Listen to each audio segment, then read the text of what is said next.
Okay, and welcome to MJT's Wycombe Wanderers Plus. We're going to spend a little bit more time looking at Wycombe's game yesterday. And we got a guest, as you can see, Jim here. He's a Tottenham fan, but you can't win everything or nothing in that case. Now, we will be discussing Wycombe's game. There's a few other things to discuss as well, but this was the week that quite a few different things in football happened, such as a few shocks. Salah actually scored goals, didn't he, Kieran? Shut up. Lampard finally gets the sack. But that was something we knew weeks ago, and in fact, so did Chelsea. They just hadn't told Lampard. It was the week that Pep shows he thinks long throws shouldn't count, and he thinks it's cheating, in fact, and he told the player before he throws the ball, that's cheating. And it's just not good football after all, isn't it? It's also the week in the lower leagues where Mick McCarthy is now the Cardiff boss. That was another one that both me and Kieran thought would happen and suggested it was the next manager for the sack, and it was. Derby finally pay their players since November. That's interesting because it means they'll probably start kicking a ball and send Wycombe down. And it's also the week where QPR's best player that I've been quite frightened of when we finally get round to playing them, Bright Asay Samuel, is off to play with a certain player from Arsenal who finally left for Turkey as well. They're going to be in the same team. And also, on a real plus, Portsmouth lost 4-0 to Hull. Isn't that good down there in Portsmouth, Kieran? I mean, I don't get to see anyone anyway, so I can't really tell. Right, okay. Right, well, we're going to discuss Wycombe's first. Jim, I'll give you 2 minutes to discuss how you saw that game yesterday. I found it a really good, entertaining cup tie. I think a neutral would have thoroughly enjoyed it because you had a real contrast of teams from very different divisions, but it kept it alive right until 5 minutes from the end. So as a football match for a neutral, alive the whole time. There's never any dull moments in it at all. And from my perspective, I think the attitude of the Spurs players was good. That's what I was looking for. They kept at it the whole time. And I the whole time I was thinking, yeah, well, they're going to score because they're making lots of opportunities for themselves. But my lowest moment came at somewhere around about the 75th minute, I think it was, when Son, with a glorious opportunity, belted it over the bar. And he'd really got the whole goal to aim at. And at that point, I'm thinking, this is one of those nights. If we're not careful, they're not going to score. And of course, it wasn't the two big forwards that scored in the finish. It was Winks and Dombelli. So I felt very satisfied at the end. But I thought as a game, it was really entertaining. And it's what cup matches are all about. A real contrast, everybody playing their hearts out, both teams. No really bad fouls at all. No, they weren't, were they? Easy night for the referee. I thought it was very good. Thoroughly enjoyed it. Kieran, what did you reckon then? It was interesting watching it as a Wycombe fan because throughout the whole 90 minutes, Spurs, it felt like could have scored when they wanted. Because some of the chances that Bale had in the first half, you just expect him to put away. Maybe he's probably not on top form at the moment, hence why he didn't. But some of those chances they had, you were thinking, how are they not away just to frazzle? How are they not scoring these? And it was insane the first half, us going 1-0 up and staying there for a decent amount of time and staying in the game until the 85th minute. And then they just got clinical, didn't they? Towards the last 5 minutes. But don't always these teams that how many teams in lower divisions, and it gets to that last 5 minutes. Here's an interesting fact. In those 2 games we've played Spurs have only been in front of Wycombe for 8 minutes. If you add both games up, 8 minutes. That's all Spurs have been in front of Wycombe. Well, that's something Paul told me.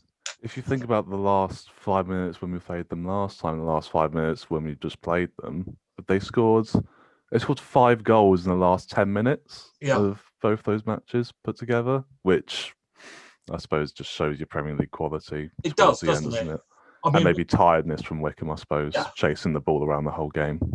absolutely. That I think is a key thing, is that Wycombe, and I guess in both games, I didn't see the other game, only the highlights, but yeah, Wycombe are having to chase. I mean, that is the difference between top teams and teams like Wycombe, who do spend a lot more time in that sort of situation, chasing after it. So there's a physical thing, but I think there's a mental thing though as well. When you're doing that, feel like you're chasing shadows, and they just keep happening, keep coming at you, and keep coming at you. It must be really tough in that situation, because the slick way that Spurs were moving the ball around at the end, when they'd got their best players on, to be a defender, as I was, but never at that classical, but to be a defender in that situation has got to be so tiring, physically and mentally. I think the thing that I think was the worst thing yesterday was BT. I have to say, BT Sport I thought was shocking. First of all, Kieran, how do you pronounce how do you pronounce Wycombe's They go, goal scorer? It was Onyedinma. What did And they how say? did they pronounce it? Onidiminia is how Yeah, they it said. was They something couldn't insane. even be bothered to look up Wycombe's players before the game. And I think, number one, that's shocking. Number two, all they spoke about halftime was Chelsea. And number three, when they were showing about Wycombe before the game, all they showed was 4 years ago and 20 years ago. They spoke nothing about Wycombe this year. And surely that's what most people will know little about. Well, why don't they give you information that people don't know? And I think BT, I think, is shocking. And I do believe that. And I think what finished it off for me, BT, was when they did speak about Chelsea and Lampard, they didn't get the bringing in a German manager, he guessed. And in fact, Chelsea went looking for a German manager and had 3 German managers on their books to choose between, because they were bringing in a German manager on purpose. And yet they didn't even get that. I got it, but they didn't. And I think BT were the losers last night. But I'll leave that at the door. But in all fairness, they know what's going to get views, aren't they? No one cares about Wycombe this season, whereas people are going to care about when Wycombe got to the semi-finals of the FA Cup and when they played Spurs last time. Hence why they do it. £600,000 a week. Was Bale worth it, Jim? No, not at the moment. No, although I think when he arrived back like that, he was worth something to them, because his presence in the dressing room, his presence with them. He's a man with a lot of experience, a lot of pedigree, and he is loved by the Spurs fans. The pity is, just like Wycombe at the moment, of course, special time, but nobody's there to see it. You know, you've got the championship, but you're not there to see it. They've got Bale back, but there's no fans. I wonder if there were fans there, it might lift him just that little bit more as well, because he was one of the most well-loved players that Spurs had and lost, and there was no bad feeling in that sense. But he's short of something at the moment. But I thought it was interesting last night. He's still got that acceleration, that initial acceleration that takes him past people. Quite amazing to see. The pity was, and my criticism of him was, he was still trying to do too much himself at the end. He was trying to score impossible goals at times. He went past, got near the touchline, and was trying to score a goal from ridiculous angles when he'd got players on the 6-yard line who he could have put it back to. But I mean, he has still got something. But like Kieran, I was astonished when he missed that heading chance early on in the game. I mean, what he was doing then, I don't know. He got the whole goal. He got a clear head at the ball and didn't. But I mean, he's still got something. But no, I mean, fortunately, Spurs aren't paying him 600,000 a week. No. A lot of that is being paid by Real Madrid. So that's okay. I thought, yeah, exactly. I thought the other thing that was a shame is that what they didn't mention last night was that, in fact, Wycombe's back four were missing their main centre back. I mean, they talk about Liverpool a lot about that, but they never mention that for Wycombe, that he was off with COVID and their most expensive player was the other one missing, out with COVID. He only earns 10,000 a week, not 600,000 a week, but he's Wycombe's most expensive player and he was missing. So we were missing two of our top players. But they didn't mention that, and they hardly mentioned Wycombe hadn't been able to train for 10 days because of this, and the snow stopped them all turning up. Yes, the day before. And I thought that was a bit, that's why I think Wycombe ran out of it in the last 10 minutes. But in all fairness, I mean, that was Spurs' game. I mean, I was sat on the edge of my seat watching that, waiting for Spurs to score. And had they put one of those away in the first 10 minutes, I probably would have gone and watched something else on Netflix. No, I wouldn't. But I think we could have got a battering last night if they'd scored in the first 10 minutes. It may have done, Mike, but I did listen to your preamble before the game when you predicted possibly 2-1, which wasn't a ridiculous analysis. It was right. If you look at Spurs' record in recent times, they go ahead, and I was interested to hear Harry Kane the other day say that it's not that Mourinho ever tells them to settle back and defend a one-goal lead. It becomes a state of mind if you're not careful. The option to go forward or take the safe pass sideways happens, and then they lose their momentum. They lose their drive, and slowly the opposition start to drive forward. That, I think, is what's been happening in their games. And one of the good things, and we saw it against Marine, really lowly club, but Spurs went there with the right attitude. They were going to win and drive forward. And that's what I was looking for last night. And it was there. They didn't take Wycombe lightly. And had they scored an early goal, there's always that danger of just settling back a little bit and then Wycombe coming on. Because Wycombe certainly gave the Spurs defence some problems. I've not seen Alderweireld so uncomfortable as he was for about half an hour in the first half. He really did not like the battering he was getting from your man. Well, that guy they bought him in the summer, and he's been injured until the last three games. And I think had Wycombe had him at the beginning of the season to play, I don't think we would have been bottom of the league.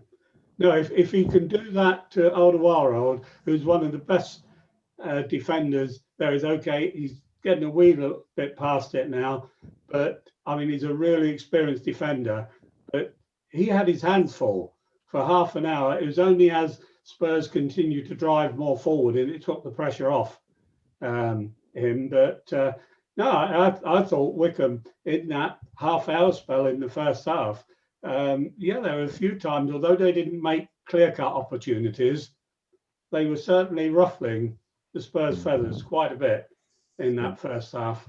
Couldn't tell whether it was just a change of mind from the referee, but in the first half an hour, 45, the Ikpeazu was all over Alderweireld and wasn't giving away any fouls. He was winning the fouls. The second half, it seemed as though it was all going the other way, especially Akinfenwa coming on as well. There was a lot of fouls that went Spurs' way as opposed to ours. Don't know whether that's a referee's change of mindset or whether they were actually got paid at half time. Yeah, but it was a bit of a shame for Wycombe because there was a lot of circumstances where you think, oh, if that happened, then it might have been a different story. We had back getting sent off, Tafazoli, Jacobson, Horgan, having to play Bloomfield in midfield as well. Yeah. I was bless him, he's done so well for Wycombe over the years, but against a very speedy Tottenham team who can play around you as quick as anything, then they can just get past him so easily. But I think as a Wycombe fan, you have to be happy that we were in front for a bit and we're in the game for 85 minutes. We can't complain at all. No. I don't see how any Wycombe fan could be anything other than happy and proud of their team performance. Although it could have been a much higher score if the early ones had gone in the finish, though, as a time measured game, 4-1 didn't tell the story at all. I mean, No. the story as it unfolded, 2-1, 3-1 at the most, would have been representative in the finish, but it could have been a much, much higher score. So any Wycombe fan ought to be really pleased. They put on a sterling performance. But going back to your point, Kieran, about your centre forward, I don't try and pronounce his name. About your centre forward, I don't know if you noticed, I think it was after about an hour or so, the referee appeared to take him to one side and give him a bit more of a talking to after one of them. I think probably tell him to just calm it down a bit, Yeah. but that wasn't when he was at his strongest. He was at his strongest in the first half. Yeah. I thought it was a bit of a waste of time bringing Akinfenwa on. I wondered whether, I wonder whether that was just go on. This would be one of your last games. I mean, the guy's 38. You know, I think he probably does more interviews than he does games now, minutes on a football pitch. He's a big Spurs fan as well, isn't he? Liverpool, I think, wasn't he? He's a Liverpool fan. Jacobson is a Spurs fan. He's a and Mourinho Kashka. fan. I must admit, on because when we played Spurs last time, I think Mourinho gave him a call, if I remember, and he couldn't believe it. But I think personally, I think Pep and Mourinho, I think, are excellent in this FA Cup. The amount of times Mourinho's won the League Cup, etc. I think they're foreign people who maybe don't get it, but they do. Not like Arsenal, and we might come to that in a minute. I think that's a shame when you treat the FA Cup like that. It's not worth any money to them, but it's certainly, even without a crowd in there, it certainly gets people excited football-wise. And I think Mourinho deserves a pat on the back for the way he treats football in this country. I really do, because him, along with Pep Guardiola, don't need to. They're two of the teams that don't need to treat it like that. But he is brings a flipping strong team, and even without those two on at the beginning, we knew all those players, and he's playing Wycombe, for goodness sake. He shouldn't have needed those players, but the ones that he did. But I could pat him on the back for treating football with that respect in this country. Yeah, I think you're absolutely right, Mike. But the other thing I think, which makes some sense about his tactics, he wants to win, definitely. But in terms of the playing routine at the moment of teams like Spurs, who are still in 4 competitions, is that he's playing them. Okay, 4 of their big stars came on, 5 of them came on and played variously between 20 and 35 minutes, which for them is almost a workout. The only risk he's really taking with them is of an injury or pulling a muscle, coming on a bit cold, that sort of thing. But otherwise, yes, they've played last night and they're going to play again Thursday, most of them. But that was like, and I'm not saying this obviously to belittle Wycombe, but to some extent to come on and play for 25, 30 minutes when your team's on top, you're not chasing all over the place and that, you're trying to score some goals. That's a good workout for them. So provided they don't get injured, it's a good work. I don't think that in any way will count against them in playing Liverpool on Thursday. People like Kane and Son and Herborg are going to be up for it. There's no doubt about that. And Dombelli. So I think when he works out the logic of it, I'll give my second string a good hour to do their business, and then I'll bring the others on, and providing they don't get an injury, then it's worked as much in their favour as against. But that's probably what your Klopps and maybe your Artetas are probably scared about. I mean, Klopp probably has a fair enough point considering how many injuries he's had this season. Yeah. But for Pep and Mourinho, they've not had too many, to be fair. Pep has obviously had the strikers out injured, but yeah, they've done pretty well in terms of injuries, and fair play for the last half an hour, and Spurs were playing their effectively first 11 against us, and we were like, what are we supposed to do against this? It was pretty mad, actually. Yeah, here's an interesting thing I picked up out of the Athletic. I don't know whether you're a member of that, Jim. I don't know how long we got left, but do you read the Athletic at all? The Athletic. The Athletic. It's a magazine, if you like, but online magazine that you can pay for.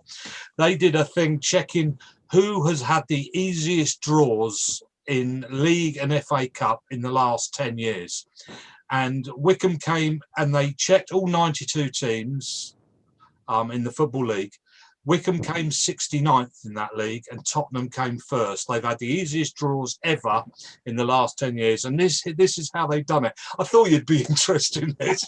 I think it's really quite funny. How they did it was, this is how they measured it. They measured it by, if you're in the top 6 teams, they gave them 6 points. If they're in the Premier League, other than the top 6, you get 5 points, Championship 4, Division 1, 3, Division 2, 2, and non-league 1. Because they did it on where they stood when they played the games. Okay, so of course there are a few in the non-league situation. And they gave them a 0.5 for the home team.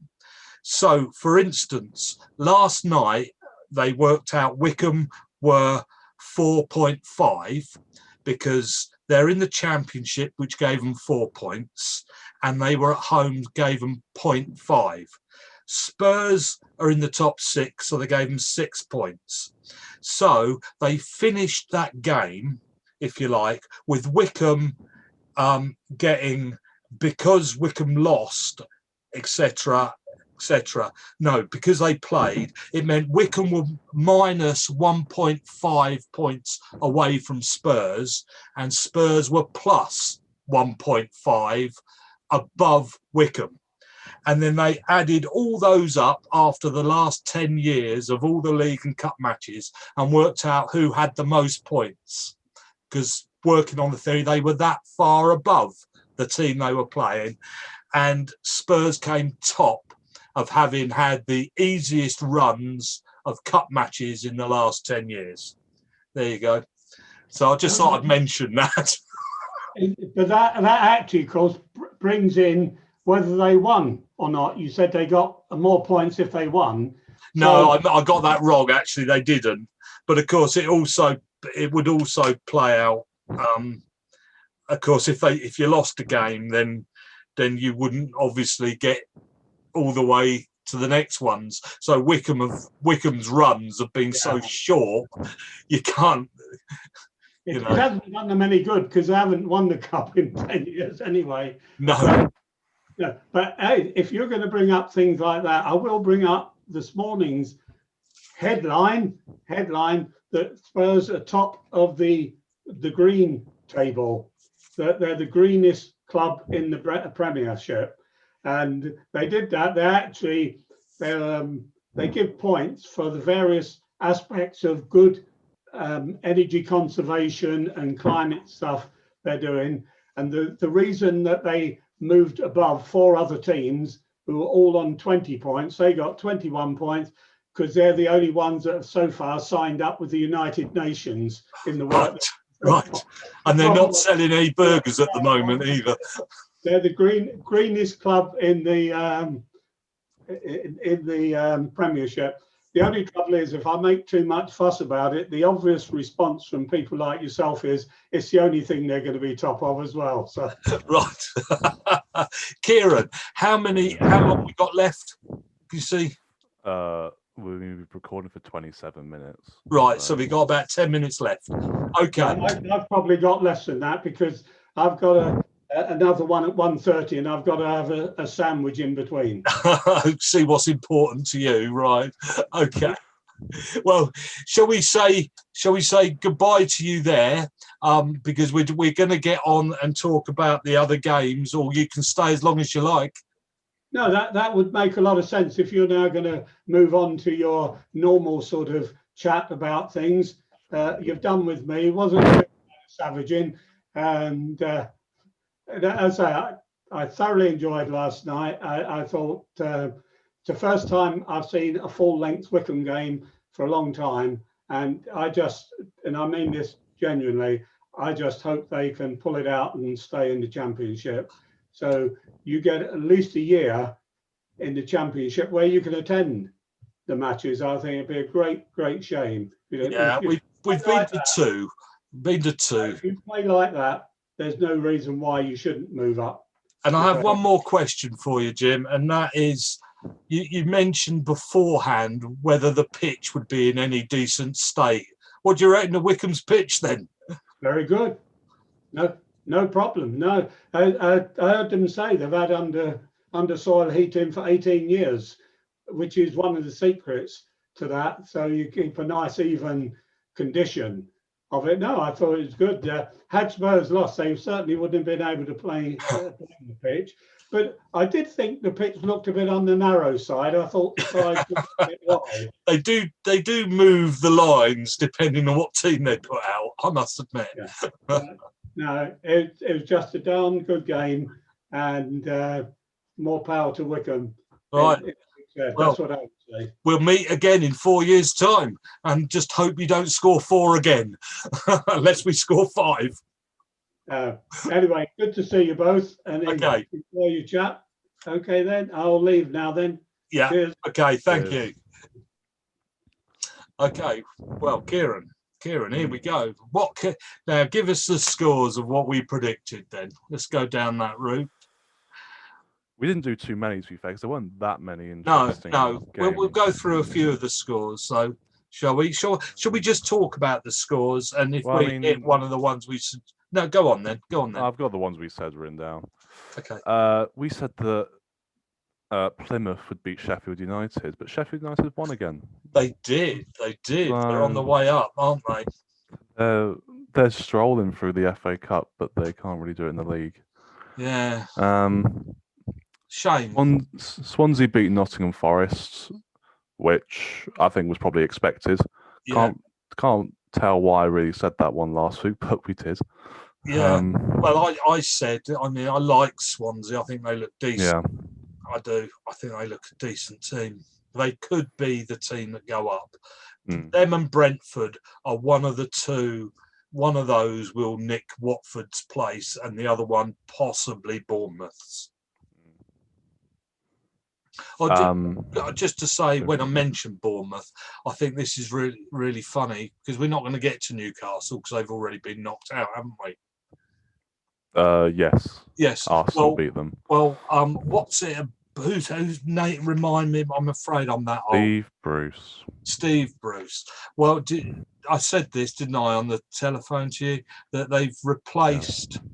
They've not going to get rid of Steve Bruce. He is safe in his job, but what they've done is they've employed a trainer from Bournemouth. It says upgrade. No. They've just employed a guy from Bournemouth to train Newcastle and teach them how to play football. So you have, so rather than getting rid of him, they've employed people to do his job at Newcastle, which I think is really quite funny, probably because it's cheaper than actually sacking him. But they've obviously recognised he hasn't got a clue. Meanwhile, go on. That's a bit biased. I mean, that's my opinion. You're not the biggest fan, are you? I don't think Newcastle fans will be watching this. Probably not. Man City beat Cheltenham, but only just. In the end. That was another Wycombe Tottenham, wasn't it? Yeah, effectively. I mean, Cheltenham were winning 1-0 until the 80th minute, I think, wasn't it? Yeah. And then City just decided to be as clinical as Tottenham were in the last 5 minutes. I watched that. Did you watch that? I saw highlights. Right. Well, this guy Tozer, their captain, who did he did a throw that was the goal, as good as it caused the goal. Yes, yeah. And next time he went up for a long throw, that's why I mentioned about Pep not too happy, because he went up to annoy him, because he wasn't happy that he could throw the ball long. I mean, he seemed to think that that's not right. You don't do that. But did Pep say it as a jokey way, or he actually thought it was kind of cheating? Well, I think he's not happy. He wasn't happy. And he went up to annoy him before he took the throw. He actually went up to have words. It's just like mind games sort of thing. Yeah, he did. He wasn't happy. But you don't do that when somebody takes a corner. And the interesting thing was that guy who did everything. Did you see the save on the line with his head? Yes, that was fantastic, to be fair. It took the second slow motion before I worked out which part of the body it hit, because it was so fast, that shot. Yeah. How that hasn't given him brain damage, I do not know. And the other thing to say about that guy, Tozer, it wasn't long ago, he was at Newport, that bloke, and he was going for counselling for anxiety for playing, and I think it was his wife that sort of pushed him to stay in the game, and he was brilliant. I know some players in these sort of games stand out and you never see them again. I've got a sneaking suspicion though, as captain, I would imagine he does stand out in that team. I thought he was excellent. He was everywhere. Good. Yeah, it's not luck these teams win in the last 5 minutes. No, it's talent shows in the end, doesn't it, I suppose? Yeah. I suppose we'll probably talk about this one for a while. Chelsea beat Luton, but Frank's gone. Well, we won't talk about it too long. I think this is one for maybe, pick up bits. Yeah. I mean, quite simply, it's the person that runs Chelsea, which is, I can't remember her name. Abramovich. No, it's the person that runs. This one is Abramovich's decision, though. Yeah, but she doesn't like him and never has, and she always wanted to get rid of him. And in fact, I got a sneaking suspicion they gave him the job in the first place before they get a decent manager, was their thoughts. And then he went and got into Europe last year, which was a bit of so they couldn't get rid of him last year. And it was after the Leicester game, he actually went into the dressing room and shook all the players' hands and said goodbye, as good as. They reckon that the dressing room is split so that all the players that play like him and all the players that don't like him, which, what a shock. But if you've got a big team, that's the way that works. And I also noticed that he brought in 6 players during the summer, but only one of them was his choice. Really? Yeah, all the players. He went for Aubameyang, actually, and they wouldn't agree and didn't. So essentially, he's been told to make these players work, and he hasn't been able to. 5 weren't his choice out of the 6. So everybody sits there, and again, I have to say, even the BBC, etc., match of that, and all say, he brought in all these. He did not bring in those players. He was given them and told, and the 2 that haven't been working up front weren't his choice. It's not. I think that's fair enough in saying that they weren't his choice, and so therefore you can't blame him entirely. But however, I know you say you can. You can a bit. You can a bit. I think it's difficult because people are saying, "Oh, if Chelsea was running the correct format, then Lampard would have been given more time," which I think he probably should have done. But then again, I don't think he should have been given the job in the first place. No, of course. So it would have been interesting if he'd been given Celtic, wouldn't it? Celtic. Well, apparently Benitez might be going to Celtic. Yes, Benitez. He'd been sent back from China. Could you imagine Benitez versus Gerrard for the title? I know, it'd be fun, wouldn't it? Oh, I think Rangers have pretty much got it, but still. Yeah. Leicester versus Brentford. Leicester beat Brentford. Brentford were missing the top goal scorer in the Championship. He was out because he got sent off for a bundle, didn't he? Leicester were missing Vardy as well. Yeah. But they obviously have stronger depth, don't they? I'd imagine Leicester. Yes, I think Brentford would be. I mean, remember, Tony is the top goal scorer in the Championship. Yeah, I think they really would be missing him. Yeah, it's a bit like us missing Jacobson, quite honestly. Yeah, we missed one player, and it shows, doesn't it? Because of the depth. I did feel a bit for Brentford. I thought they played pretty well. I did. They were winning for a bit, weren't they? I think they were. It was. I did feel for Brentford. Yeah. Everton beat Sheffield Wednesday, which isn't that surprising. We talked about Wycombe, and then United beat Liverpool, which we did say. What do you want to say? Good or bad? It's one of those. It's FA Cup, so it's not the end of the world at all. Klopp's in terms of our form, it's not great. However, the performance of Firmino, Salah, Trent was much better than he has been. Kind of gave you a bit of a lift. Remind me the name of the guy who was playing as the deep midfielder. Thiago. He improved Trent. You see, Trent is missing your deep, Fabinho, Henderson. He's missing because Trent normally receives the ball further up the pitch to run a little and put it into the box.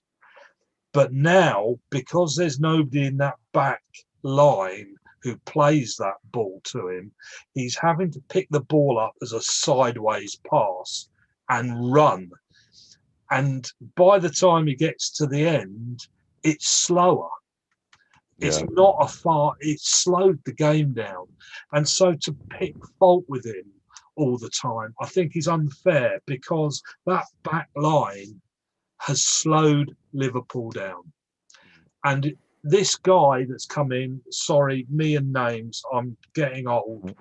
Thiago helped Trent improve his game because you've got a deep midfielder who was passing the ball out higher up the pitch for Trent. Yeah, and we can talk about how maybe Liverpool haven't been as good defensively, but I think they have been fine defensively without Van Dijk and Gomez. It is the style of play that is depleted since both of them have gone, and we're having to deal with a CDM and an 18-year-old centre back. 1 minute. I was going to say that actually. Okay, stop Liverpool. Tell me, are United going to win the title? We've had we've had 9 different teams on the top of the league so far this year. Who's going to finish there, Kieran? Tell me who's going to finish there. Man City. You think Man City are going to win it? Who do you think? I think Man City. Yeah. What about Liverpool? Where are Man United going to finish? Tell me those top. Man City, Liverpool. Hi there, sorry about that. We run out of time there on Zoom. So what Kieran wanted to say was Manchester City top, Liverpool second, Manchester United third, and Spurs fourth. I would put not quite that. I'm sure we change this every week, don't we? I would put Manchester City top, Manchester United second, Liverpool third, and Leicester fourth. Put what you think. But again, we'll change it next week. With Chelsea bringing in their new manager, we'll probably find they win the next 10 on the trot. You never know. Okay, well, thank you for watching. And the next video, I don't know, when's Wycombe's next game? I can't remember. They're coming at us thick and fast. Hope you enjoyed this, and we'll do our next Chairboys chat. We'll come out on Monday at 6 o'clock. Okay, that's Monday at 6 o'clock. Thank you.